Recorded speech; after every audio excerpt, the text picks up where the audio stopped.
So good afternoon. I'm Jessie Cardinal. I'm currently serving as the executive director for Keepers of the Water. I'm here to talk today about the current drought situation in Alberta. So currently, Alberta is experiencing a drought, and so there's been a lot of discussions already happening within Alberta. Alberta Environment and Parks is looking at declaring a state of emergency between May and August under the Water Act, Section 107 under the Water Act. So, if they declare a state of emergency, what this allows them to do is, and please, folks, let me know if my internet's okay because I'm in the bush here and it's not the greatest. So, what it allows Alberta Environment and Parks to do under Section 107 with a state of emergency declared is force people to limit their water use. Right now, they're in the stage underneath that, so they're working with all of these license holders, water license holders, to sort out these agreements. So, have them voluntarily limit their water use or share water. None of this is happening with consultation with First Nations or Métis. The way the Alberta licensing system works is it's first in time, first in right. So when that system was created, it completely excluded First Nations from their rights to water, even though they're the first water keepers and water caretakers and water holders, rights holders of water. So that issue is happening. So Alberta Environment and Parks is meeting with industry. They're meeting with all of these municipalities. There hasn't been consultation with First Nation or Métis settlements. Not only consultation, there should be shared decision making in what is happening. And so for our communities, what does that mean? So we need more information. We have more questions than we do answers. How are they determining the state of emergency? We want to know their science. So what science are they looking at? By the level of precipitation, the level of the lakes. There's no denying that we are in a drought. If you are in Alberta, there's no snow in most places. The other thing folks should know is it's not only in southern Alberta, the drought is happening in northern Alberta as well. And so some of the other questions we have is, because the Alberta government right now is taking it upon themselves to determine who has priority to water. We need to be involved in those discussions. So, in their priorities, there's treaty rights aren't identified, harvesting rights, rights for animals and wildlife are not included in that either.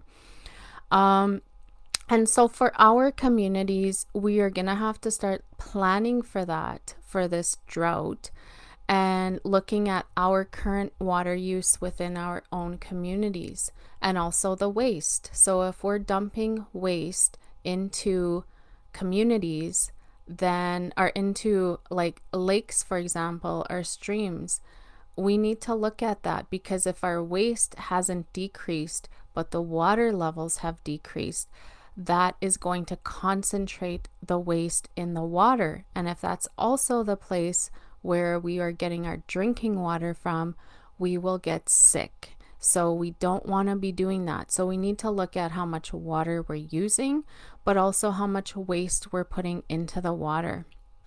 And the other thing we need to plan for is start to have more water wells.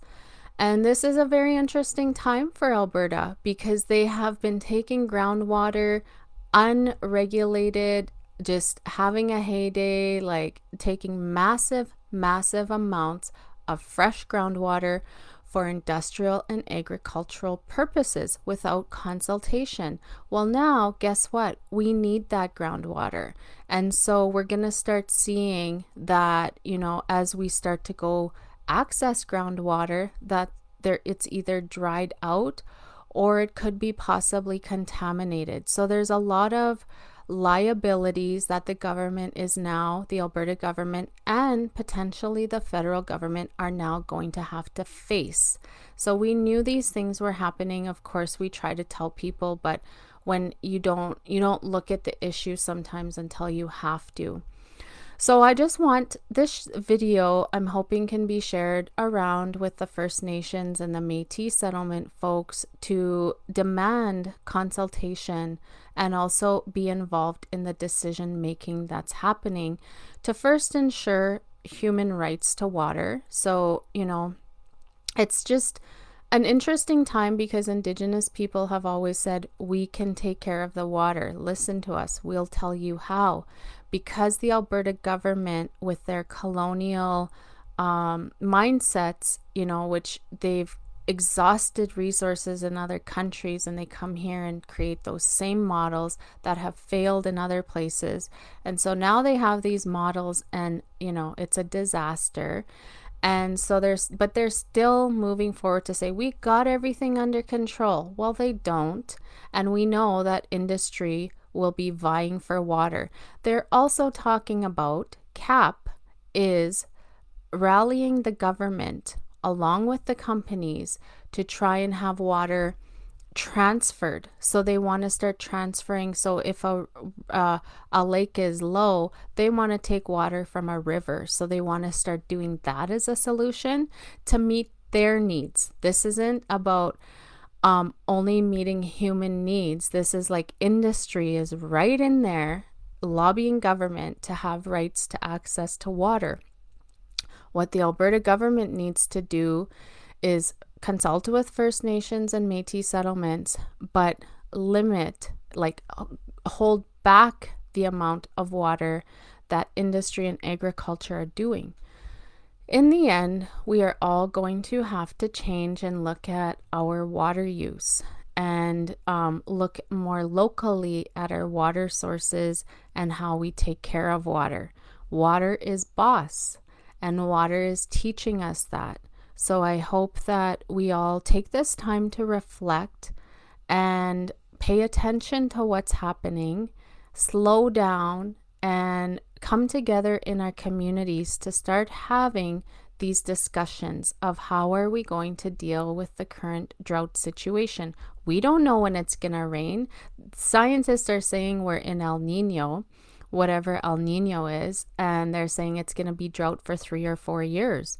Who knows? Maybe it'll rain or snow tomorrow. Great. But we need to plan that we are in a drought. We don't know how long it's going to be, so it's best to be prepared. Thank you for listening. If you have any questions, feel free to reach out to Keepers of the Water. This is something that we are obviously paying close attention to and having a lot of discussions with many people about. So we'll talk to you all soon. Kinana Skumpnawau. I thank you all and have a good day.